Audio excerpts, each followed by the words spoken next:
Thank you very much. I think that's a long introduction for me, but thank you very much for having me. It's a great pleasure to be here in front of everyone, um, knowing that you're teachers, what we call as pillars of future. So thank you very much for being here and spending the time, and it's an honor for me to be here to be able to talk to you about an important topic, because I do see that Mexico is trying to go into a direction which actually humanity needs at the moment. With all the crises that we are seeing, with all the issues, all the problems, I think the focus on social humanism through NEM is something that humanity deserves to have, and it's great that Mexico is taking a lead in that direction. Now, just to give you another introduction of myself, my name is Dr. Rakesh Krishnan. My parents are from India, but I've been living in Switzerland for the last 15 years. I'm managing director of the Geneva School of Diplomacy, which is a school that focuses very much on policy making, diplomacy, politics, and a few other important topics like sustainable development, war, conflicts, geopolitics, etc. We have had the pleasure of having some of Mexican ambassadors as students of Geneva School of Diplomacy, so it's a pleasure to be here. It's also a country that I'm closely associated or in a way love, because my wife is Spanish, and this is the first country we came after getting married, and we traveled all throughout Mexico. So I have great memories of this country. Now, my topic is learning by practice. And that is sometimes controversial, particularly in our alumni council. So we have something called academic council. We have something called the academic council in our university, where we have professors, students, employers, government officers, policymakers, and myself sitting in the council to discuss how should education in GSD go ahead.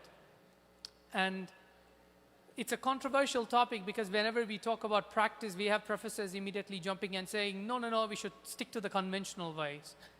And it's always a pushback because our realities are changing. We are in a very important time, especially for education, and we'll see why it is. I don't know whether they'll be putting the presentation on. Would we be having the presentation there? Or no? No? We will? So I have a very tiny presentation that's going to assist us to go through this session. So I'll just have them display that on the screen so that it helps us to go ahead. But in the meantime, just to introduce what we do in GSD.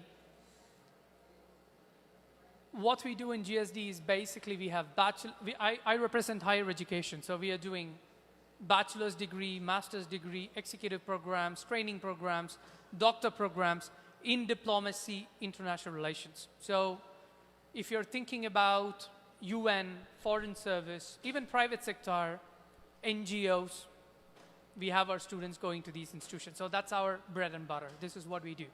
Now, today's presentation, what are we going to do is basically, we are going to look at a little bit of NEM, which you already know, so I'm not going to spend too much time on it.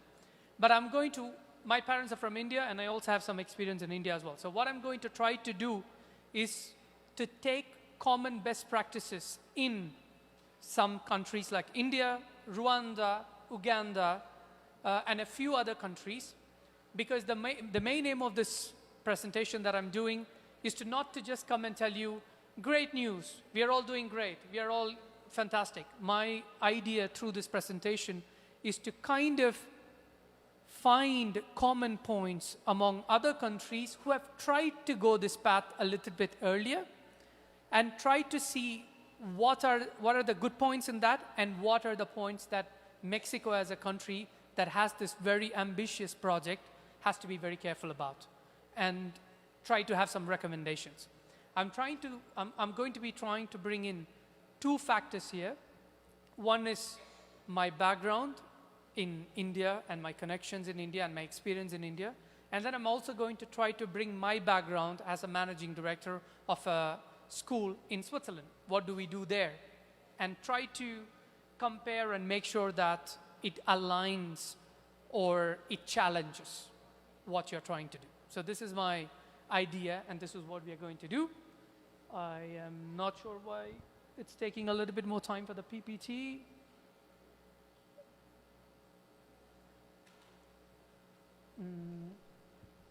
So I'm going to start doing it without the PPT, and then we'll see when the PPT arrives. The first thing that I want to focus on is what do we do in Geneva School of Diplomacy in practice-based education. So we have 2-3 components to it. One is the assessment, or what is the type of students we want to graduate. What are the skills necessary for them to graduate? So this is, how do we do that? We have a council that works with private sector, government, UN, faculty, students. We involve all of them to kind of manage and identify what we call is a final product or a final version of a student. When they graduate from Geneva School of Diplomacy, what should they mandatorily have? What are the skills they need to have? What is the knowledge they need to have? First, we map that. Once the mapping is done, we also make our assessments based on that. So we do formative assessment, which basically means continuous assessment rather than a final summative assessment. So in the formative assessment, we have assessments that are based on the final product that we need in that course. So we take a course, for example, politics. So what does a student need to have at the end of that course? And based on that, several assessment components, micro assessment components are put in place. Once we do that, once the micro assessment components are put in place, what it does is it does not punish students for just failing in one assessment component. We make sure that it's a different component, and I'll tell you why, because I'm waiting for the presentation. I can show you the reasoning behind why it is done. So it is also an important, so we also make sure that the assessment components are relevant and related to the course objectives. So these are very important, and the skills that they need to. And the third one is the class sizes. The class sizes, we cap it at 15 to 20 students. Why? Because when you are trying to have practical skills, when you are trying to make students learn practically, what does that mean is that we do not have the time in classes. It's not a lecture style. They are doing things in the classes. So even if you take 15 students and allot them 5 minutes in a 2-hour class, we are almost done with the class. So it's very, very important that if you are aiming, if the aim of the policy is focused on practical learning, practical skills, ensuring that the final student outcome is going to be someone who's capable of understanding and doing certain things, then it's very, very important that the class sizes are smaller. And that's a challenge. Now, why? Because for us, we are blessed in Geneva School of Diplomacy. Why is that? Because we are in Geneva. And also the teachers are practitioners usually. They are professors, they have a PhD degree obviously, but they're also people who have worked in the field. So why we have an advantage because of that? Because we are in Geneva. So when you're in Geneva, you have all the experts available in Geneva, because Geneva is the diplomatic capital of the world. So we have all the experts there. So we get experts to teach. Now that's important for us. So what happens is that in a classroom then, when a student completes the program or the course, they not only know the most important questions of what and why. These are the 2 important questions that every university school tries to address. What is it that you're studying, and why are you studying these things? But then when you come to practice-based education, you're very much quickly focused on two other important questions, which is when and how. So my argument usually in councils when we speak about these things is, there's no point for a student to know that you have to put an air condition when it's hot. It's very important for the student to understand how to put it, when to put it, how to make sure that if there's a problem, how to sort this out. So we very much, great, lovely. So that's going to help me. Third one.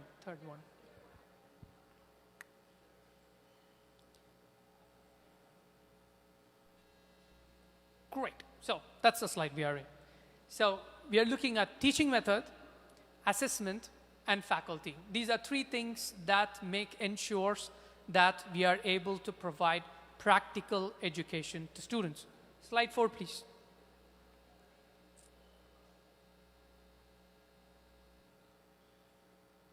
Yeah, great. No, 4. And as I was saying in GSD, we are blessed because we are in Geneva, so we get the practitioners, but we also have a problem, which is we have to cap the students to have practical learning. Now, this slide is a learning for me rather than for you, because it's about NEM. You have, as you said, there are 4 formative fields that you're trying to do through NEM, which is language, scientific knowledge and thinking, ethics, nature and societies, the human and the community. Now you also have 7 cross-cutting axes: inclusion, critical thinking, intercultural, culturality, gender equality, things that are very important for students to have. The problem, and I also understand from documents that were supplied to me that you have UAE Max, which is the first mover in this, which has tried to do the NEM actually. The idea that you want students to learn from context, from things that are surrounding them, that things that are important to them, it's extremely important what you're trying to do. So it's a great, great start. But as my previous boss used to say, Rakesh, ideas are great, I want you to make it operationalized. So you can have ideas, and then you have the operations part of it. So that's what we are going to kind of look at in the other slides. Now, I'm going to move to the India. There is a state called Kerala in India, which is where my parents hail from. Very beautiful, like Mexico. Why am I choosing Kerala? Because they tried to do this 30 years ago. 3-0. Okay? So it's a success story, fairly success story. That's why I want to bring this here. So it's called DPEP, District Primary Education Program, where they tried to bring in schools and have practice-based education, but at the same time, focus on humanity, all the topics, all the pillars that you just mentioned in NEM. Many of them are part of the district program. What is the result of it? When this was implemented, previous slide please. In Kerala, when practical learning DPEP program was implemented, there was almost around 40% dropout rate of students. Students used to drop out at 40% students. And now, this is recent statistics, 0.11% dropout from schools in Kerala. And it's the highest, the state with the highest literacy rate in India. And it's a big achievement in 30 years. Now, immediately we can say, oh, that we can then start taking the results from Kerala and then let's start applying in Mexico as well. No. I want to be very transparent about it. The same program was implemented in different states in India as well. And you see the results there. Assam is 40% dropout rate. Nothing happened. Tamil Nadu, which is a state with more resources than Kerala, more money, and still it's at 9.6%. So they have not delivered. This program has not essentially delivered for other states. And we'll see why in the next slide. Next slide, please. Good. Now, good news is that dropout rate reduced by 0.11%. However, recent survey in 2011, actually, found out that actually there's a decline in high skills among students after the implementation of the program. So it's not everything is good news. There's also issues there. You can see from the chart from 1999, and then you can see from the chart there is also 2011 cohort. You can see there is a reduction in comprehension, inference. Podemos ver que este grupo tuvo una deserción. Hubo este porcentaje menor. Ahora haremos la evaluación final muy pronto, tendremos los resultados y podemos ver si cambió o no. Pero en el Inter, los números no mienten. Esta es nuestra realidad. Y tienen ciertas causas. Realmente hicieron un estudio del por qué hubo este declive. Hay 3 puntos. El primero, la parte de la ambigüedad y el rezago material. La filosofía, pues básicamente llegó antes de qué es lo que se debe hacer, pero no se les dieron las herramientas adecuadas. Entonces hubo una falta de implementación. Número 2, tenemos la contradicción de la evaluación. El problema mayor que todo ejemplo que voy a decir está enfrentándose, y es esta contradicción en la evaluación. ¿Pero a qué me refiero con esto? No puedes tener una evaluación formativa y final tener solo una calificación. Es muy difícil. Te voy a dar las razones más adelante. Vamos a la siguiente diapositiva, pero más bien, antes quiero decir que es muy difícil y realmente no tiene sentido. Si estamos viendo desde el punto filosófico del humanismo social, de qué es lo que nos da una buena sociedad, hay que preguntarnos. Hay que saber que debemos de entender cuál es la parte de la universidad. Si vamos y tenemos que trabajar más, ahí voy a tener un problema. Entonces, es muy importante, o más bien, el mayor problema que tenemos es la evaluación formativa y dar solo una única calificación. Y vamos a tener cuál va a ser la solución aquí en México, que es lo que estamos tratando de hacer. Lo más interesante es que creo que se hace esta encuesta. Hubo una entrevista en el 2011 en el Estado de México. Yo creo que ustedes ya la conocen. Y empezamos a tener esta parte de que, bueno, los libros de texto llegaban tarde, que había un programa difícil, que no se necesitaba la capacitación a los maestros. Y lo entiendo, y odio hacer más trabajo, hacerlo una y otra vez. Y eso es un conflicto. Tenemos esta evaluación formativa versus o en comparación a una calificación única. Entonces, tenemos estas 3 cuestiones en las que México se identifica. Uno de los problemas a los cuales creo que México sabe tener es que están dispuestos a entender qué es lo que está pasando. Van a ver en las siguientes diapositivas a distintos países que en el momento en que se dieron cuenta de lo que estaba haciendo mal, ya era demasiado tarde. Entonces, lo mejor que tiene México es que está un paso adelante para poder identificar cuáles son los problemas. Aquí tenemos las 3 causas ya señaladas y bueno, sigamos por favor. Entonces, empecemos con Ruanda. Puede ser algo muy técnico, aburrido, por eso no trataré de tener mucho tiempo aquí. ¿Qué fue lo que hicieron? ¿Cómo actuaron? Quisieron crear una comunidad de estudiantes en donde tenían las habilidades necesarias para la profesión o el mercado laboral, algo que no pasó. Un estudio distrital vio que 86.7% de los directivos escolares apoyaron esta iniciativa. ¿Cuál fue el problema? En Ruanda, los docentes se entrenaban o se capacitaban con base en la filosofía, pero carecían de herramientas para poder gestionar este proyecto. No digo que falló, pero no fue el propósito el que se cumplió. Sigamos con la siguiente diapositiva, por favor.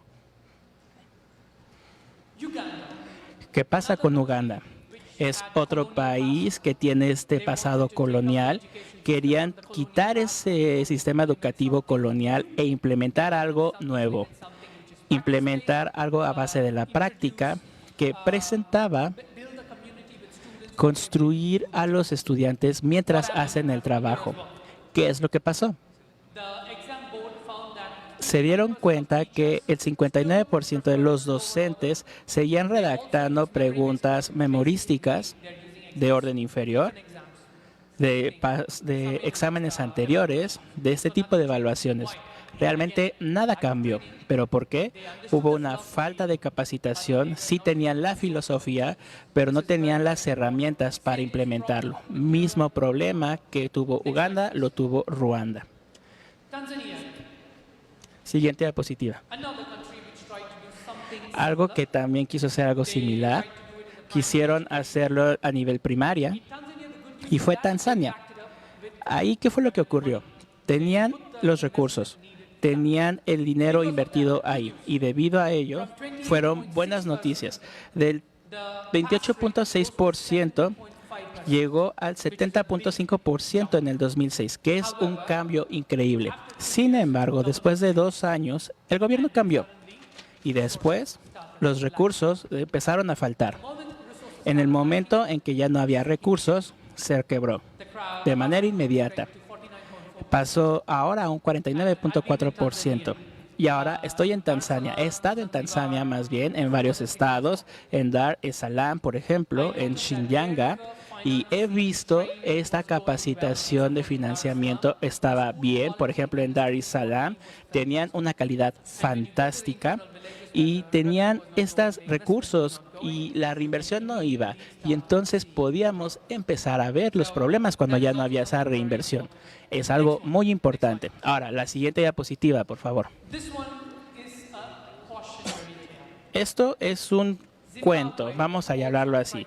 Zimbabue quiso hacer lo mismo, tenía este pasado colonial, querían cambiar el sistema de educación, lo hicieron, lo quisieron hacer ciertas capacitaciones, pero se capacitaron con la filosofía, sin herramientas, sin comunicación, sin una capacitación constante y sin inversión. ¿Qué fue lo que pasó? Nada cambió. Y debido a eso, Zimbabue en el 2024, cancelaron totalmente el programa. Regresaron a lo que tenían años anteriores. Fue una pérdida de tiempo, una pérdida de ganancias, pérdida de recursos humanos. La siguiente diapositiva, por favor. La que sigue, por favor. Ahora hablemos de los países grandes. El país más grande que está en todas las noticias, que es China.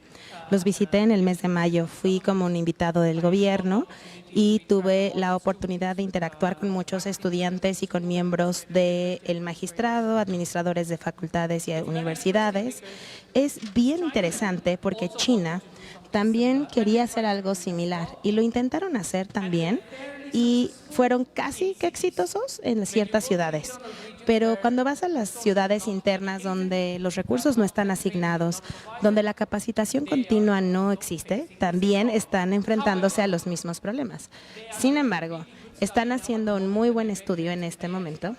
Cuando los visité en mayo, me di cuenta de que están haciendo un estudio de entender en dónde están parados, porque han hecho muchos cambios a su sistema, para que cuando haya recursos, pues sea un recurso importante para poder decidir cómo van a hacer aprendizaje con base en práctica, enfocado en humanismo social, equidad de género, todas estas necesidades básicas de las personas y que se cumplan y que se hagan con éxito. Eso pues estamos esperando a ver cómo les va. Siguiente diapositiva, por favor. Bien, un pequeño resumen de los países que acabo de mencionar. Hablamos de Kerala en India, que es el estado que tiene el número más alto de datos para poder analizar, datos disponibles. Ellos querían universalizar el acceso a las universidades y acabar con la gente que se daba de baja. Ruanda querían cerrar la brecha laboral de las habilidades del mercado de empleabilidad. Fueron lo suficientemente exitosos, pero con mucho trabajo de por medio. Uganda tenía una situación similar, el 59% de los maestros estaban bajos en su recontratación. Tanzania superó el 70% de su pico, es volátil, veremos cómo le va. Ahora veamos a Zimbabue. Está completamente revertido, se canceló el programa debido a problemas internos. Y China. China está bajo el ojo de sus normativas de recursos. a cómo se aplican a sus ciudades interinas. Y ahora veamos a México. México está en su etapa de implementación temprana, es una etapa muy temprana, hay muchos datos a recolectar todavía. Sin embargo, creo que el gobierno ya está intentando de entender cuáles son estos problemas y si pueden seguir haciendo eso, van a poder modificarlo por sí mismos y llevarlo a donde quieren. Ahora, dentro de todo lo que he mencionado, hay 4 elementos que comparten en común. Esa es una lección aprendida de estas estadísticas. El primero, la contradicción de la valoración es universal. Es decir, no puedes hacer un proceso formativo y tratar de tener una única calificación, un único número. Es difícil. Los resultados a base numéricos como que sesgan los resultados competitivos, por lo tanto, habría que hacer una revisión continua a nivel catedrático, autoridades locales y estudiantes para poder entender en dónde están ahora y qué estamos haciendo mal. Si podemos hacer eso, va a ser muy fácil adaptar estas políticas. Número 3. Cuando hay pocos recursos, como lo hemos dicho, la gran mayoría de los países fallan debido a la falta de recursos. Y la falla se debe no necesariamente a que toma tiempo. Puede ser muy rápido, ¿no?, cuando se asigna el recurso. Realmente tenemos que ser bien cuidadosos con eso. Y por último, México, te darás cuenta que el motivo de México es la excepción, porque lo hace por un fin económico que no es exclusivo, es decir, México lo hace de manera especial, no solo los mueve un factor económico, sino también los mueve un factor social, un factor moral. Y ese es un elemento mucho más elevado y debido a eso es que es tan necesario. Es por eso que la educación debe de crecer, es una gran iniciativa. Sin embargo, el problema es que si hay, por ejemplo, un bache, ¿no?, en la fase de implementación, pues entonces los gobiernos, y eso es mi sugerencia individual, el gobierno tendrá que ser extremadamente transparente desde el inicio para decir, me pasó este bache, ¿no? Porque hay las probabilidades de que, pues como México es un país geográficamente muy grande y las regiones son brutales, no es tan fácil implementarlo de manera transversal y lineal. Por lo tanto, vamos a tener alguno que otro bache. Por lo tanto, es muy importante decirle a todos, a los maestros como ustedes, que debemos estar seguros de que podemos tener algunos baches y que tenemos que estar listos para dicho bache y rebotar de vuelta. Porque te darás cuenta que yo les di un análisis estructural con mi equipo con todos estos datos, pero cada país que acabamos de mencionar tuvo este bache, cada uno. Por lo tanto, deberíamos esperar que tengamos baches en México también. Y solamente ser muy abiertos al respecto, que sí, tendremos el bache, pero regresaremos. La que sigue, por favor.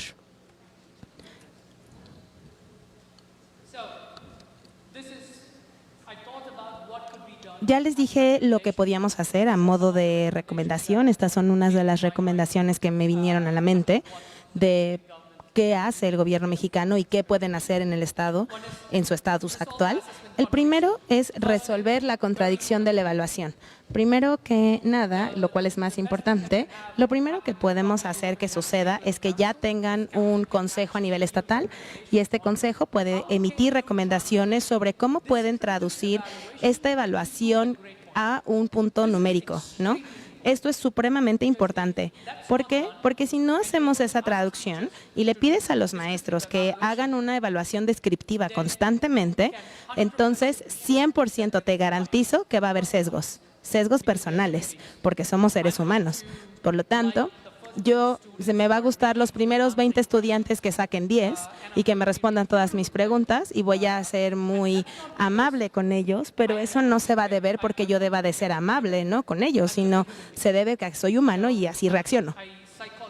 Es un tema donde la psicología clínica va a operar. Por lo tanto, sí es productivo que podamos tener lineamientos para los maestros sobre cómo calificar o traducir la calificación descriptiva a un número.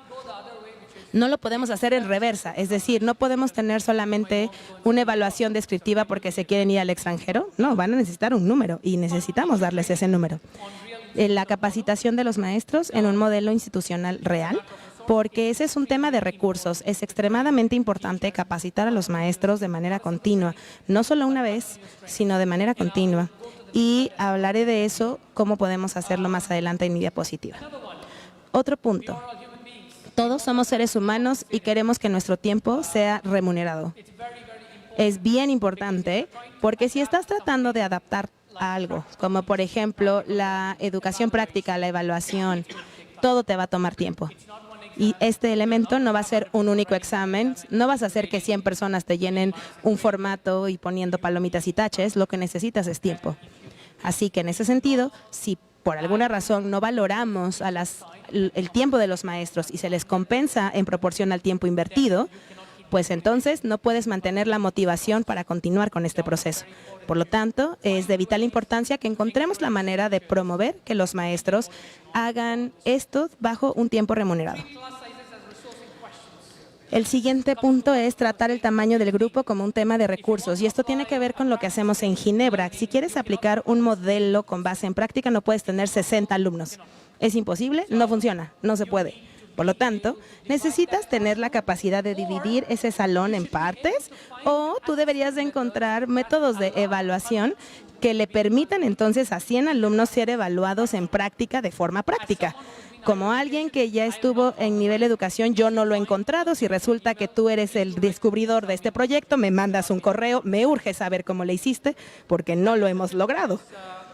Y bueno, el último es calculemos el bache. Como lo hemos dicho anteriormente, debe de haber o puede haber pues un bache.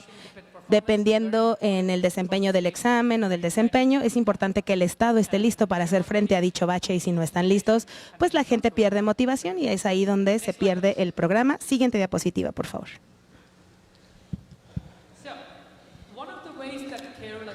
Una forma que lo hemos hecho, y es una forma en la que Kerala abarcó este tema de la capacitación y el análisis, se llama Centro de Recursos por Grupo o por zonas escolares. Me parece que estas zonas escolares ya existen, me parece muy bien, excelente, bravo, pero muy importante es cómo lo hacen. El programa de las zonas escolares que salió en Kerala tenía de 5 a 10 escuelas circundantes, por lo tanto la zona escolar se definía por 5 a 10 escuelas, tenían supervisión constante, programas de capacitación constante, y también se aseguraban de tener suficiente presupuesto. Debido a esto es que el programa de Kerala fue un éxito. Ahora, te voy a poner aquí los números y te voy a dar un ejemplo de estos estados en India, ¿ok? Que están dentro de India, como Kerala, y que no tenían el dinero, ¿ok? Y entonces, ¿qué sucedió? No hubo éxito. Los maestros comenzaron a hacer evaluaciones descriptivas y empezaron a calificar como se les dio la gana, porque no les dimos capacitación y no tuvieron un método de evaluación continua. Debido a eso es que el programa, pues, yo no diría fracasó, pero se quedó corto, digamos, ¿no? Y es muy importante que ya tengas este sistema por zonas escolares para asegurarte que debajo de esta estructura tengas un ala de una compilación de unas 10 a 15 escuelas, ¿no? Un grupo de 10 a 15 escuelas y un coordinador para esas 10 o 15 escuelas. Puede ser alguien de la misma escuela que puede ser elegido, para asegurarse de que los maestros de esta zona pues se reúnan, se vean una vez al mes al menos, que tengan capacitación de vez en cuando, recuperemos su retroalimentación, para que todo eso se compile y se mande a los legisladores de política pública para saber qué hay que hacer. Y así es como podrían hasta cierto punto monitorear y cambiar lo que sea necesario, porque la idea es que este es una iniciativa fantástica, pero lo más importante es que sea exitosa. Siguiente diapositiva, por favor. Otro punto importante que les quiero hablar sobre este proyecto de división de zonas escolares. Cuando haces estas divisiones, de hecho te vuelves elegible para poder tener una inversión por parte del Banco Mundial. Por lo tanto, no tiene un peso adicional en el Estado, ni tampoco toma un costo en el presupuesto federal. Puedes traer dinero del Banco Mundial, de los bancos en desarrollo del extranjero, para poder invertir y ayudarte con el financiamiento de estas zonas escolares. No van a estar listos para patrocinarte al 100%, pero cuando le dices, mira, soy esta zona escolar, estoy trabajando en XY programa y quieren mejorar la educación de los niños, el Banco Mundial va a invertir. Y en mi diapositiva anterior, de hecho, van a ver que Kerala recibió 1.100 millones de dólares. Sí, y el 85% vino del Banco Mundial y el gobierno solo invirtió el 15%. La razón de esto es por qué utilizar a los gobiernos centrales para su dinero federal para un programa que puede tener financiamiento externo y que puede ser sostenible desde el externo. Esto es una solución que les paso también. Bien, ya terminamos con la parte de la evaluación. Ahora solo quería estacionarme un momentito en un tema importante que es la inteligencia artificial. Tenemos la política en India, la política china, la política en Ruanda, pero todo esto no considera un elemento muy importante porque no existía en ese momento, que es la inteligencia artificial. La IA es una realidad y ya está aquí. Y si nosotros consideramos que la IA es como tu celular, tu computadora, usar Google o la Internet, pues estamos mal, muy mal. La IA va a cambiar la educación, si no es que ya cambió de por sí. Todos son maestros, yo no te tengo que decir lo que está pasando con la IA. Tú ya sabes que muchos de tus ensayos los hizo la IA y no tu estudiante. Y yo sé que muchos de los maestros en el magisterio para evaluar dicho ensayo hecho por la IA. O sea, es la IA leyendo la IA que hizo otra IA para evaluar una IA, ¿no? Y al final calificas al estudiante. Y así es, esa es la realidad. Entonces, lo que necesitamos hacer es poder atacar esto de manera frontal. Y por eso es que es vital para nosotros poner en un ejercicio con base en práctica. Porque si estás considerando que haya personas o estudiantes hagan ensayos, pues pienso que estás desperdiciando tu tiempo. Así que me resulta muy importante. Y la parte de la integridad no cambia, es mutativa, es decir, cambiante. Por ejemplo, en Ginebra, cuando los estudiantes nos mandan ensayos, hace 3 años, o sea, teníamos problemas de plagio. O sea, ¿a qué nos referimos con esto del plagio? Pues copiaban y pegaban de la tesis de alguien más y decían que ellos lo habían hecho. Eso es plagio, ¿no? Pero ahora tenemos herramientas para identificar el plagio bien fácil, ¿no? Decimos, mira, ¿qué hiciste? Copy-paste, esto es plagio, por lo tanto te castigo de esta manera, vas a cambiar tu ensayo, etcétera. Pero ahora, con la IA, ese problema ya no existe. Todos los ensayos son perfectos, ni siquiera se parecen en 0%, no hay coincidencias. Y según las buenas prácticas de la educación, debes de tener al menos un 10% de similares solo para saber que hay input humano. Y ahora es 0%. ¿Por qué? Porque todo lo hace la IA.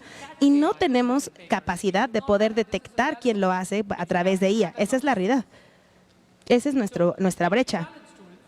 Así que cuando les decimos, oye, no, lo hiciste con IA, te dicen, no, lo hice yo. Y ahora te tienes que enfrentar al estudiante, ¿no? Ahora tienes un problema de ética. Por lo tanto, es extremadamente importante que haya que empezar desde la parte más sencilla, que es hacer un examen. Que escriban a mano, que hagan tesis. Todo esto es casi que ya se hace y necesitamos avanzar con nuevas formas de evaluación. Siguiente diapositiva, por favor. Entonces, tenemos 3 caminos que toma la educación superior cuando se trata de la IA. Número 1, rechazo. Es decir, cerramos los ojos, no existe la inteligencia artificial, continuamos con los documentos, los ensayos, las tesis, evaluamos a los estudiantes y se acabó. Yo creo que esa es una mala idea, porque no puedes pararlo. Estaba impresionado hace 3 días cuando mi mamá de 65 años me mandó una imagen de su abuela que tenía 95 años, que tenía este vestuario ya tradicional y dijo que ella hizo esto usando ChatGPT. Para mí, si mi mamá de 65 años que no tenía idea de cómo funcionaba WhatsApp ya puede crear esto con IA, imagínense los niños de 10 años. Es más fácil que ellos lo hagan. Entonces, si rechazamos esta idea, no va a funcionar. La segunda es adoptarlo. Y ya las universidades lo están haciendo. Bien, hay que enseñarles éticamente cómo usar la inteligencia artificial y vamos a asegurarnos de que está ok, está bien usar la inteligencia artificial para ciertos trabajos. Es una buena idea, pero tiene consecuencias. ¿A qué nos va a llevar? Va a destruir el pensamiento crítico. Los estudiantes, las estudiantes ya no están pensando, hacen copy-paste y dicen que esto es verdad y se acabó. Número 2. El problema en hacerlo es que automáticamente van a perder de manera lenta ciertas competencias que necesitan para la vida. Entonces, solo hay que adoptarlo. Sí, sí, hay que usarlo, no pasa nada. Pues no es una buena idea. Pero entonces, ¿qué es lo que hacemos? Pues rediseñarlo. Lo que vamos a hacer es rediseñarlo en el GCD. ¿Cuáles son las habilidades que necesitan? ¿Qué es lo que necesitan para poder complementar su maestría? Tienen que tener pensamiento crítico, necesitan saber cómo negociarlo, mediar, etcétera, etcétera. Y el segundo punto es asegurarnos que las evaluaciones que deben de estar ahí son importantes para ellos. Permítanme explicarles en la siguiente diapositiva.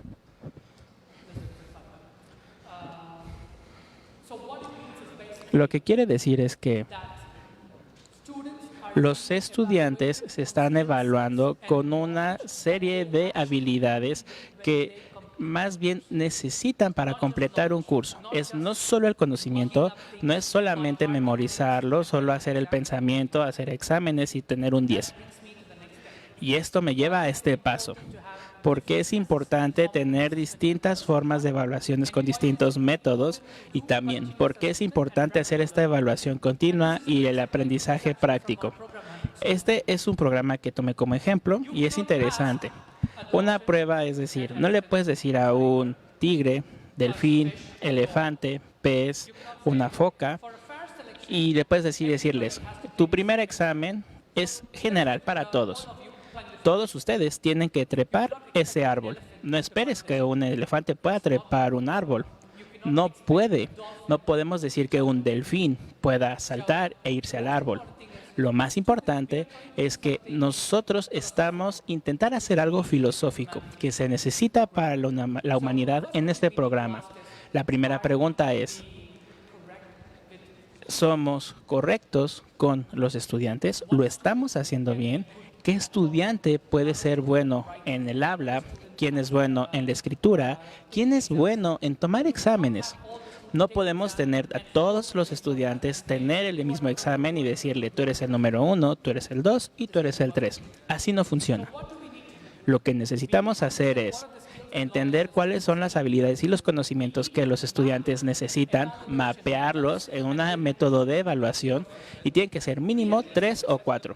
Yo diría que mínimo 3. Puede ser un examen, sin duda, hay que hacerlo porque tenemos que evaluar su conocimiento. El segundo quizás pueda ser participación en clase, negociación, hacer proyectos que sean importantes para la comunidad. Ir a conferencias, en presentar ensayos, etcétera, algo de ese estilo, porque lo que tú vas a hacer es, tengo un examen, ya terminaste el semestre, tienes a un alumna que tuvo la calificación mínima de ese examen y estás en una reunión y la facultad dice, este estudiante no es bueno, bla, bla, bla, es un fallo, etc., etc., un fallo para la escuela, bla, bla, bla. Yo digo que tomemos mejor la calificación. Tenemos 4 ejes: su participación, su presentación, sus proyectos y su examen. Y se acabó. Un examen que apenas sí pasó, pero tuvo más calificaciones en las otras aristas que le ayudó. Al final de cuentas, no es que esté reprobado porque haya reprobado o haya panzado, no fue que haya tenido un 6, por decir algo, sino más bien tuvo un 7 o incluso un 8. Porque si en su examen no le fue bien, pero en otras competencias sí le fue bien, hay que darles oportunidades a cada uno del alumnado para poderles enseñarles y darles un análisis más completo. Esto es muy importante, lo podemos hacer mediante ejercicios prácticos. La siguiente diapositiva, por favor. Entonces, estas son las competencias que no es necesario. Vamos a la siguiente diapositiva, por favor. Siguiente diapositiva. La que sigue, por favor. Muy bien, esta, IA agéntica. Hablamos del problema de la IA. Ahora, ¿cuál es el siguiente problema? Y ahí viene pronto, en 2 años quizás, que es la IA agéntica. Es distinta a la IA que conocemos. Aquí tú haces preguntas, te da respuestas y tú las interpretas y tú das la solución. Al menos hay una interacción humana en este momento. La IA agéntica es lo que estamos haciendo. Y eso es todo. Va a ser todo trabajo, ya necesitamos las herramientas, los estudiantes ya no van a pensar más y esta es la realidad y ya viene. Es solo una sola instrucción. Creo que estaba hablando con alguien, un experto de IA, y dijeron que básicamente alguien de 1 año lo hará y esto se hará una realidad. Oficialmente será el reto más grande en la educación que jamás hemos visto. No son malas noticias, simplemente nos está diciendo que necesitamos movernos a este aprendizaje práctico, a este aprendizaje a base de la práctica. Este programa va a ser sumamente útil. Necesitamos asegurarnos que estamos dando más velocidad a este cambio. De lo contrario, sus exámenes, pues, quizás ya no sean útiles para hacer una evaluación adecuada. Los ensayos ya no los van a escribir los estudiantes. Quizás sus investigaciones tampoco las hagan ellos, sus propuestas de proyectos tampoco las harán ellos. Entonces es muy importante, sumamente importante, que la siguiente generación no pierda lo más importante, el atributo más importante del ser humano, que es el pensamiento crítico. Si lo perdemos,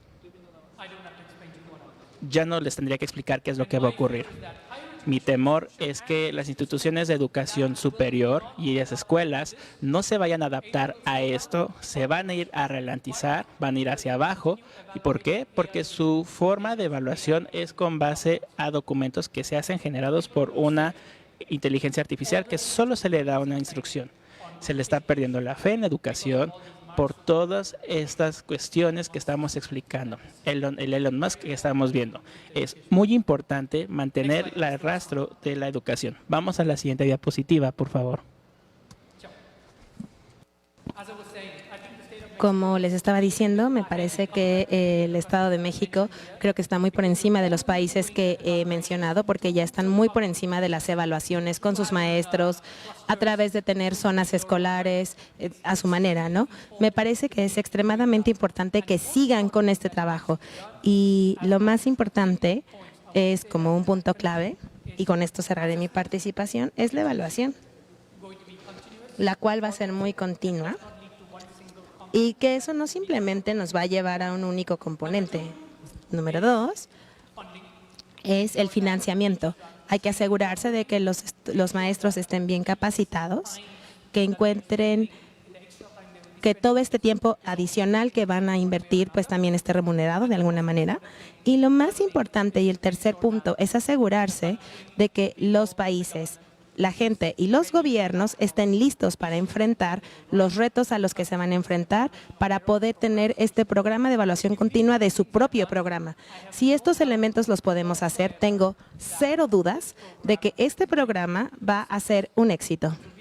Va a ser un éxito y además me fascina ver todos estos maestros tan involucrados en ello, que vengan, que me hayan venido a escuchar y que podamos investigar qué podemos hacer. Eso ya es un buen síntoma y espero que continúen con este entusiasmo. Gracias al gobierno por invitarme, gracias por escucharme. Espero que haya podido contribuir con un pesito a su conocimiento y con mucho gusto responderé cualquier pregunta que puedan tener. Muchas gracias. Muy bien, vamos a brindarle un fuerte aplauso al doctor Rakesh Krishnan por esta ponencia importante, y ahora cedemos el uso de la palabra a nuestro público. Les pido por favor levantar la mano para acercar un micrófono y empezar con las preguntas y respuestas.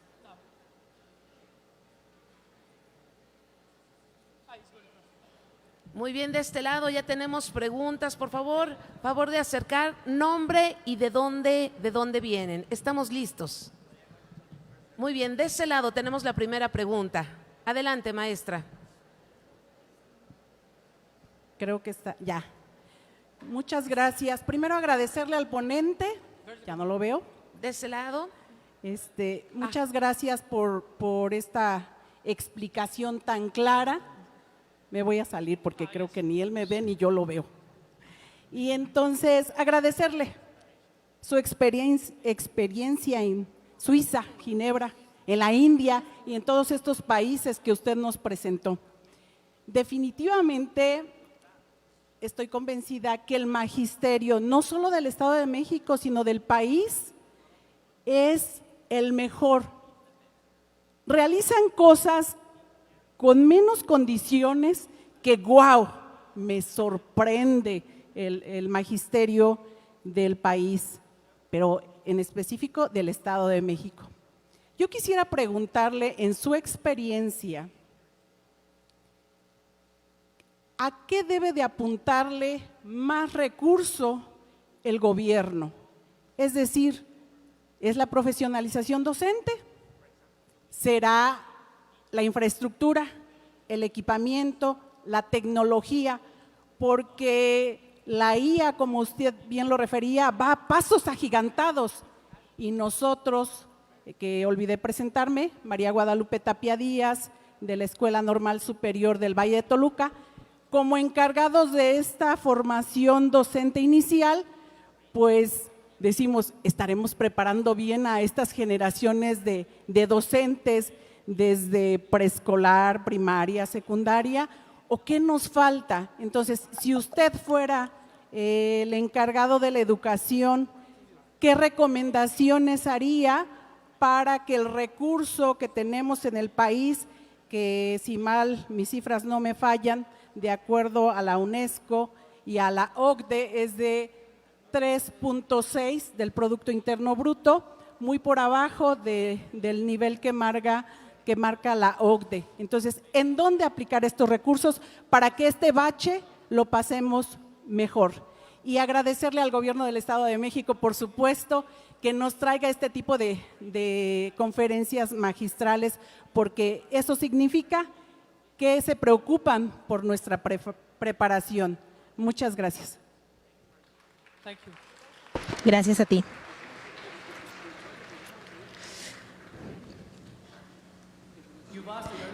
Hiciste una gran pregunta y es la pregunta que cada institución y cada servidor público y todo lo que hablamos en Naciones Unidas es la misma pregunta.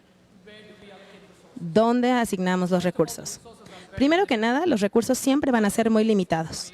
Mi idea, a ver, yo soy originario de Asia.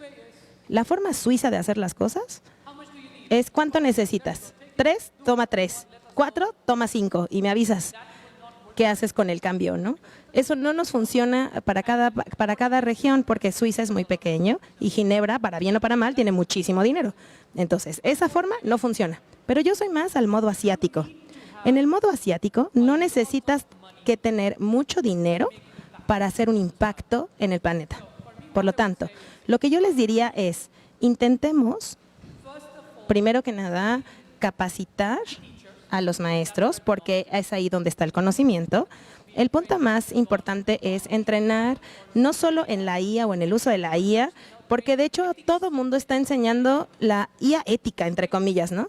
Y digo, ajá, pero lo más importante en este sentido es cómo integramos la IA a nuestros exámenes, a nuestras formas de examinación, a nuestra evaluación, para asegurarnos de que los estudiantes sepan cuál es el problema de utilizar la IA dentro de su trabajo, punto número 1. Pero además, el instituto y el magisterio tiene que estar capacitado y después puedan resolver y responder qué es la IA, cómo la uso, cuál es el impacto de usarla y qué va a seguir o en qué se va a convertir en los siguientes 4 o 5 años. Por lo tanto, la capacitación debería de ser no solo por otro maestro que ya pasó por la IA, sino que tú tienes que ser capacitado por ingenieros de software.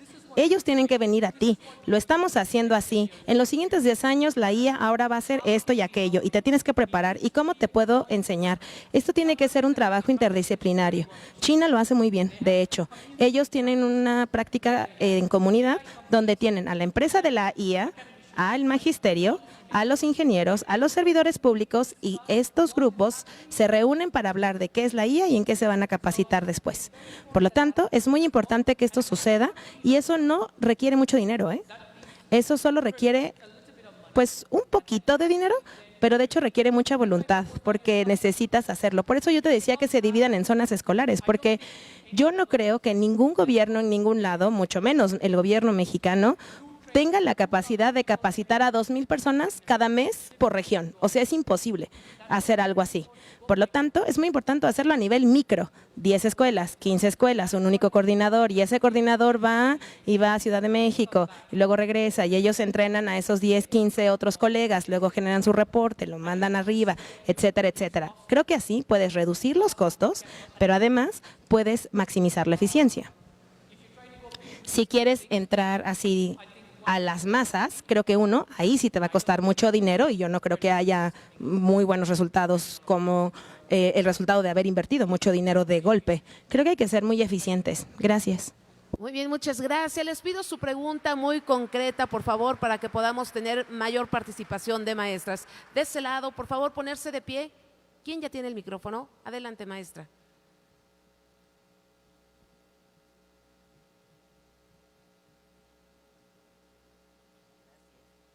Bueno, yo soy la profesora Aurora Gasga Gutiérrez, trabajo en la subdirección educativa Toluca.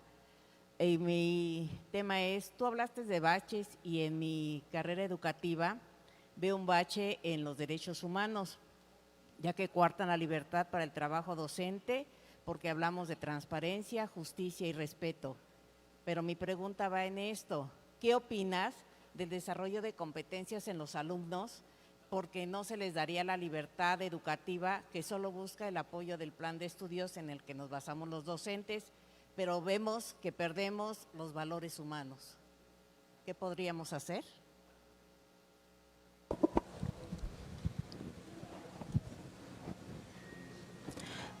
Solo vamos a clarificar tu pregunta, un segundito. Es realizar tu punto de vista con el apoyo de los derechos humanos, si es que nos coartan la libertad en sí o nos ayudan en nuestro plan de estudios que estamos trabajando ahorita de la nueva escuela mexicana.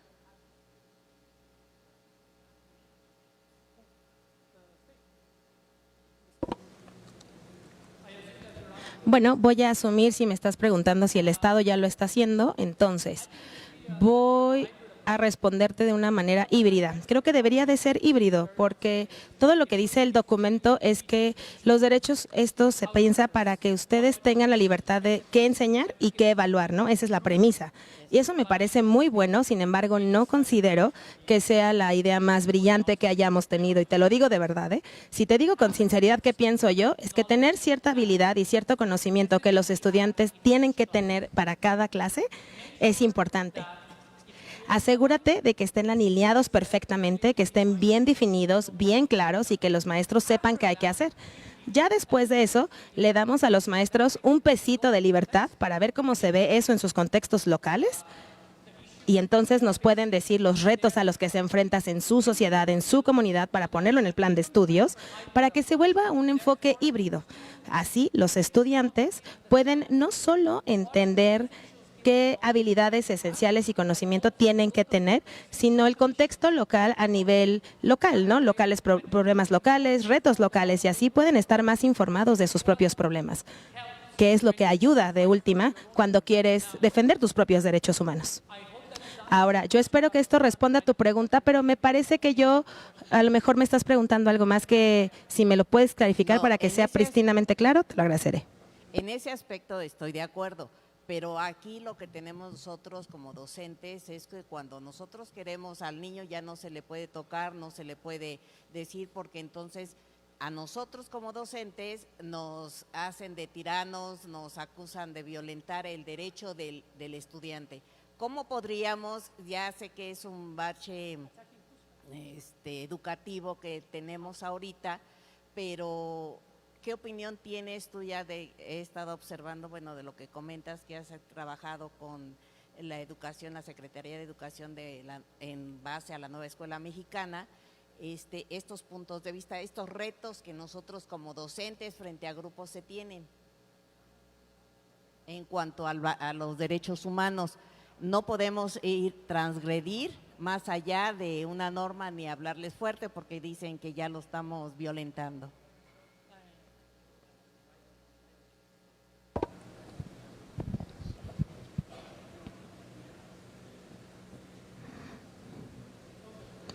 Bien, entiendo. A ver, yo vengo de un país donde a mí sí me daban con la regla, ¿eh? Yo creo que no fue mi mejor momento. Tampoco creo que sea la idea más brillante que hayamos tenido, pero sí te entiendo.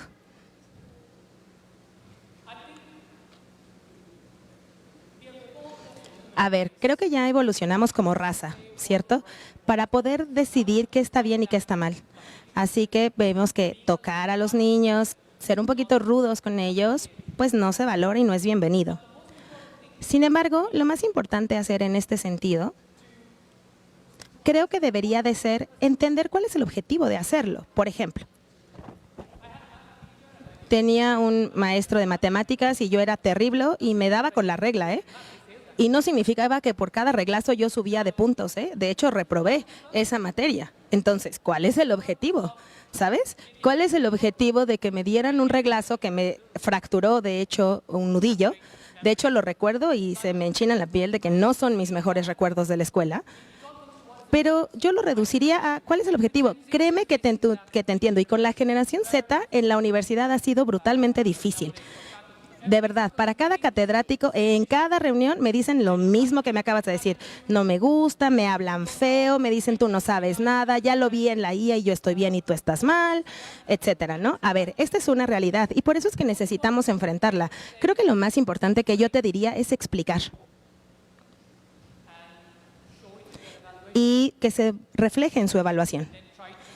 Y después explicarlo una vez más y más a detalle. No tenemos otra manera. ¿Por qué? Porque nosotros hemos prestado o tomado prestados valores de otros países que seguramente ya trabajaron en países de desarrollo y que no funcionan en nuestro contexto, por ejemplo. Algunos sí, algunos no, habría que ver. Pero no puedo darte una respuesta porque creo que tienes que lidiar con ello de manera individual, de la manera que nosotros lidiamos de manera individual. Creo que lo único que te puedo dar es darte paz mental al decirte que piensa en los resultados que obtendrías. ¿Qué pasaría si los disciplinamos demasiados? Yo no creo que cambie nada. Si no quieren cambiar, pues entonces no van a cambiar. Tú no puedes forzar el cambio. Tú solo puedes hacer hasta cierto punto como maestro. Yo quiero que encuentres paz mental en el esfuerzo importante que has invertido en su cambio.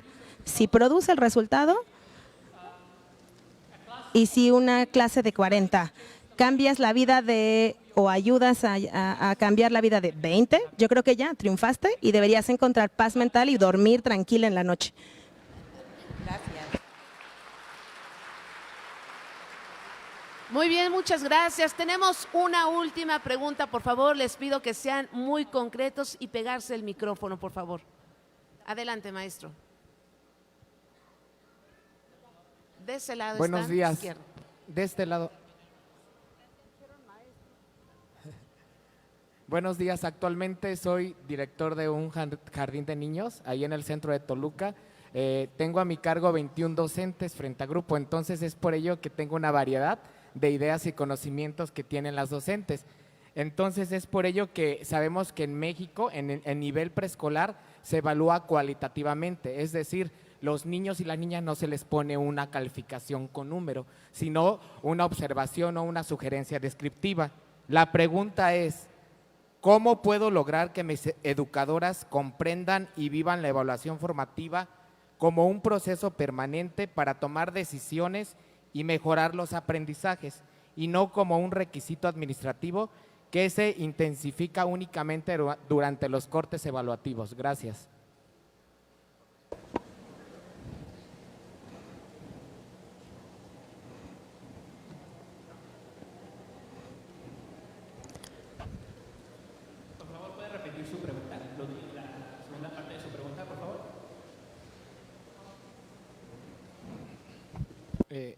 ¿Cómo puedo lograr que mis educadoras comprendan y vivan la evaluación formativa como un proceso permanente para tomar decisiones y mejorar los aprendizajes, y no como un requisito administrativo que se intensifica únicamente durante los cortes evaluativos?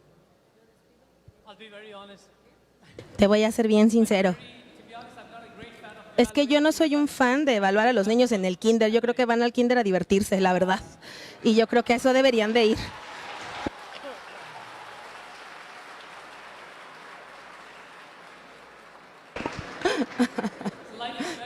La vida ya es bien difícil cuando te vuelves adulta. Yo no sé, a lo mejor tú te estás divirtiendo y viviendo la vida al máximo porque eres mexicano, pero yo viviendo en Suiza no me la estoy pasando muy bien, ¿eh? A ver, en lo personal. Yo de verdad estoy en contra de tener que tener evaluaciones muy profundas de los niños pequeños. Una observación es muy diferente. Puedes hacer observaciones de los niños jóvenes, ayudarles, decirle a los papás, modificar de la mano de los maestros. Oye, mira, el niño está haciendo A y B, se puede hacer por X, Y. Puedes hacer una observación, pero podemos ayudar a la familia, porque yo creo que tanto como tú quieres que cambie, el cambio a nivel del kinder viene en la familia. Así que habría que entender que hay que ayudar a la familia a entender en dónde está el niño y qué hay que hacer. Pero todo lo que yo te diga aquí, no quisiera aplicarlo a los niños del kinder. Nada, porque están muy chiquititos. Y yo quiero que aprendan sus rimas, que jueguen con sus rimas, que jueguen con plastilina, que tengan moretones y que crezcan como seres humanos. Eso es lo que quiero para ellos. No sé si respondí tu pregunta.